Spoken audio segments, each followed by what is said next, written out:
साहसी बालक। शहर के बाहर एक विशाल पार्क था।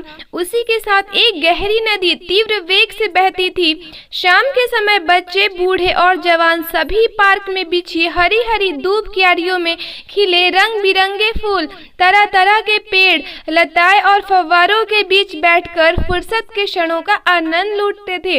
एक दिन पार्क में दो बच्चे खेलते कूदते नदी के तट पर पहुंच गए। शरारत तो बच्चों का स्वभाव होता है। दोनों एक दूसरे के साथ धक्का मुक्की करते हुए नदी में जा गिरे। नदी में बहते डूबते बच्चों पर माँ की निगाह पड़ी और वो एकदम बदहवास सी पागलों की तरह चिल्लाने लगी, अरे कोई मेरे बच्चे को बचाओ, देखो मेरे दोनों बच्चे डूब रहे हैं, कोई तो सहायता करो। स्त्री के चिल्लाने की आवाज सुनकर वहां भीड़ इकट्ठी हो गई।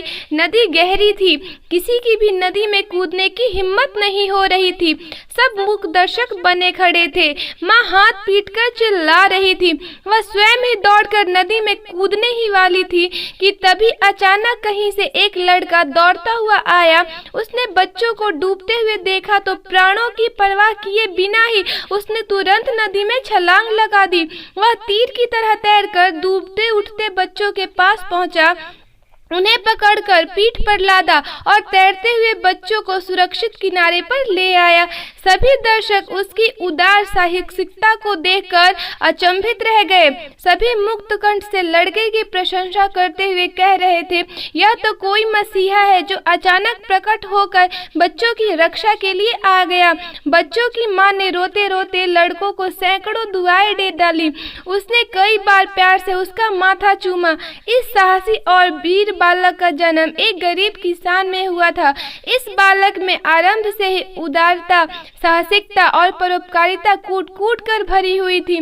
वह साहसी तो था ही, साथ ही वह सादगी पसंद, सत्यवादी और न्यायप्रिय भी था। अपने इन्हीं गुणों के कारण वह हमेशा प्रगति के पथ पर आगे ही आगे बढ़ता रहा।